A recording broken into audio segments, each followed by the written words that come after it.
Good afternoon, everyone, or morning, or night, whatever it happens to be for you. It's been a minute since I've uploaded a video, but Bloons TD Battles 2 just released, and it is having a little bit of issues with its launch. The XP is people are having some issues with it, but people have been having issues with two types of rushes in the game. Round 12, which has a lot of which allows camos to burst through. In my case, Gwen is very weak to camo purples, but Striker Jones is weak to camo blacks. Quincy's weak to camo reds that round, etc., etc. Was round 26, which has DDT waves. However, I'm here to show two ways to beat that with Gwen Tack Village specifically. To beat it, you don't need overdrive. Expert can get it done. However, once you get overdrive, it's a lot more consistent, and I'll be showing the overdrive method, but you can beat it with tack sprayer. So the first thing we're gonna do is get a 102 tack shooter and just start spamming red eco. This is going to just keep our income steady for now. The tack shooter can handle it just fine. Most maps just fine. Even if you happen to be on a less than ideal tack map, it's okay. You might leak a live or two, but it's alright. I'm gonna put Gwen here. This is gonna give me room for my village later. And I'm actually going to get even faster shooting after. Once you do that, you can swap into blue balloons at the start of round 3. And the idea is to just keep a very steady income. This person's boosting greens. That's fine. I'm not gonna lose anything to that, but even if I did, it's okay to lose those lives. And I don't know why they did that. It was a bad play. But I'm just gonna keep a consistent wave economy going. So now that I have a little bit of extra money, I can upgrade a tack sprayer. Next thing we're gonna get is a second tack sprayer. That's going to stop grouped purple rushes on round 10, I believe. Round 10 is when they happen. But I'm not gonna upgrade it right away. It's also gonna help with like pink if they spam yellow and pinks at us. But I'm not gonna upgrade anything too heavy on it yet until I feel like I need to, because that's going to allow me to heavy invest into green eco, because I don't want to have any delay between my balloon sins, because I want to keep this economy going constantly until round 10 essentially. And the goal is going to be to have at least 900 economy before round 10. So it is okay to play greedy. It is okay to use Gwen's cocktail to help you through tough waves. He has pressured me enough to where I need to do this, but I'm okay using that cocktail. He has nothing to rush me, really. If he does, I'll just upgrade to even more tack. Actually, I'll probably do that now anyways. I have plenty of money. Once round 7 hits, we're going to rush hard with yellows, but not right away, because yellows provide a lot more of an economy boost because of how fast they exit. However, they cost a lot, and because they cost a lot because they go out so fast. So even though green balloons cost more, they're slower. So we're going to wait till round 7 hits, and we're going to wait for probably one more economy boost, right? If that makes sense. And as soon as I see that that close to 2,000 number, then we're going to start spamming yellows to try and get as much economy going as quick as possible. However, we're not going to be too greedy with it. Once we start to see that we're about to run out of money, that's when we're going to be okay stopping. I'm going to toss a cocktail down just to be safe. And I'm at the point to where I'm almost at 900 eco anyways. So I'm actually going to just swap to red balloons because I have the eco I need. So I'm just going to keep my eco kind of going slowly up. I'm going to get my tack even faster firing. That's going to stop the purple rush on round 10. Oh, on round 10. And I'm going to work on getting my village. Now, if you don't have access to overdrive, just spam more tack sprayers. Just get a bunch of them. I'd say probably 4 for round 12. However, if you do have access to overdrive, what you can do is press your cocktail down just to be safe and get overdrive. Keep yourself alive. I'm gonna just keep sending these red balloons while I get my camo detection up. Now, it's an extra measure. I do have hot shots to prevent camo leads from running me over, because you don't want to have to rely on Gwen's heated up. So I'm gonna get that hot shot going. I'm just gonna keep holding A, sending my green balloons, keep my economy going while I do this. You know, if you don't have the money, don't keep sending these. But if you feel comfy in your amount of defense money you have for this wave, it's okay. I'm just gonna keep sending those greens while I work on my second overdrive. Again, if you don't have access to overdrive yet, you can just spam tack sprayers. And hopefully, you know, I could actually kill him with camo purples probably right now, but I want to show how to beat DDTs. Right? So I'm just gonna keep spamming these greens because I want to keep my because I want to get this second overdrive. Otherwise, we can die to ceramic rushes soon and regrow rainbows potentially. So getting this second overdrive or a bunch of extra tack sprayers is very important.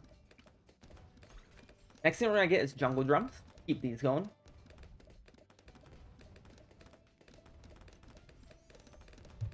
He's sending me camo regrow ceramics. I'm going to toss a Molotov down now. And you're going to see that they're just not going to break through. However, it is important that I got that second overdrive to beat that.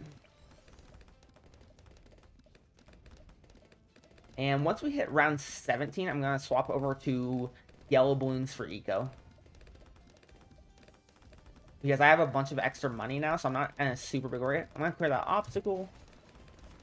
And yeah, I'm going to swap over these yellow balloons because they are going to get me eco going faster.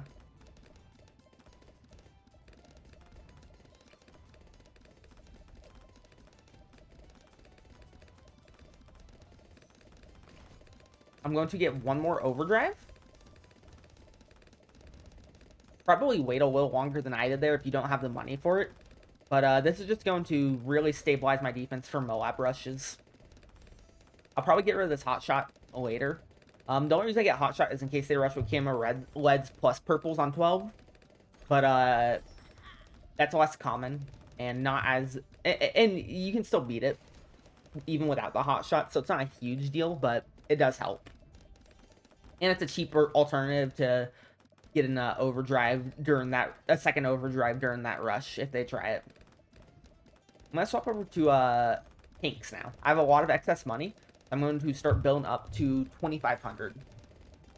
Because I'm not worried about Moab rushes, even if they send me them. Which they might be sending me one now. But I'm not too worried about it, because I have... Especially on this map, but I have 3 overdrives, right?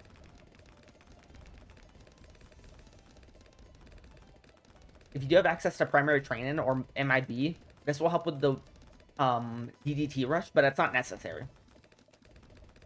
And I'm going to be grabbing this. One thing that I like about this strategy is that it allows you to build up EXP for some of your other towers. Because during these mid rounds, you can just grab a couple of, in my case, engineers, right?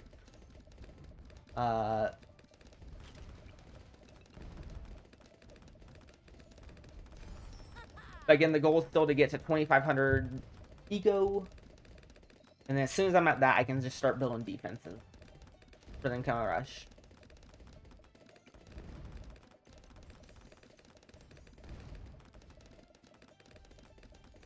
And we're at 2,500 eco. So I feel content. He dies to DDTs. But I'm going to let him rush me with DDTs once. Just to show this plan in action. Again, if you have primary training, it helps, but it's not required. So I'm just going to spam overdrives.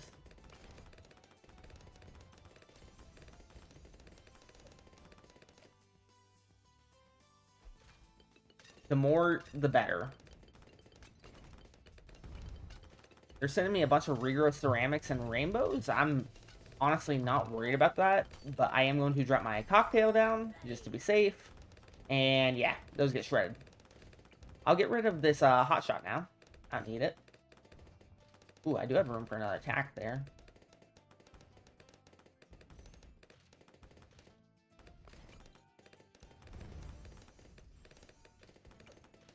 So they are going to rush me with DDTs, probably. I believe they've used all 3 of their boosts, so they don't have that, but I'm going to let them send their first DDT wave for free, just to show that this does consistently beat that first wave of DDTs. Now, you can't continue to survive DDTs unless you have access to MIB, because we're going to be using Gwen's Heated Up with Firestorm. Firestorm gives Heated Up to everything on the field, of your side, obviously. So that's how you're going to beat that first wave of DDTs that people will send at you.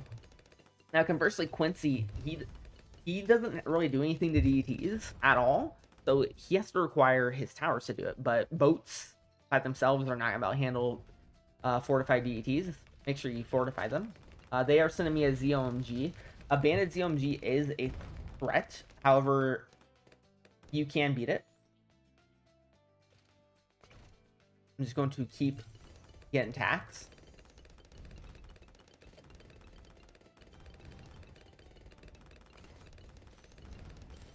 That's the wrong attack.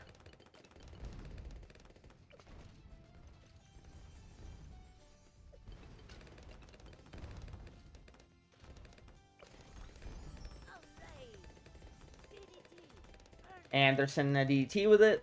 You're gonna see this DDT is actually just gonna melt the Gwen plus Heated Up.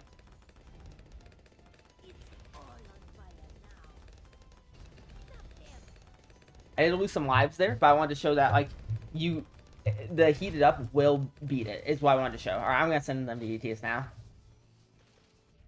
But yeah, that was the main thing, is that you need to use Firestorm to kill that first wave of DDTs. That way all of the attacks get heated up. They die now. But yeah, that's how you beat round 12 and 26. The Firestorm is important. It's actually required, basically, unless you have the MIB. But once you get MIB, they're not a threat at all. Premier Train makes it even easier if you have it. But yeah, that's the basic idea of how to beat 12, is the overdrive plus a Camo Village into another attack. And then on round 26, it will be just a bunch of overdrives plus villages. And then you use Firestorm to give Heated Up to all of your towers. And importantly, what I really like about this strategy is that even though I could have killed him on like 12 because he had no camo purple defense, it allows you to build up some EXP for another tower. In my case, I'm trying to get my engineer up to Bloons Wrap right now. It is what I'm trying to work on. So it allows you to focus on, you know, a synergy that works, the Tack Village Gwen, while still building EXP for another tower in that mid game. They didn't really do anything there, but it was fine because they were just gaining some EXP. Yeah. I'm planning on uploading a lot more often, so hopefully you look forward to that. And I will be probably streaming as well on YouTube. So thanks for watching, and have a good day, everyone.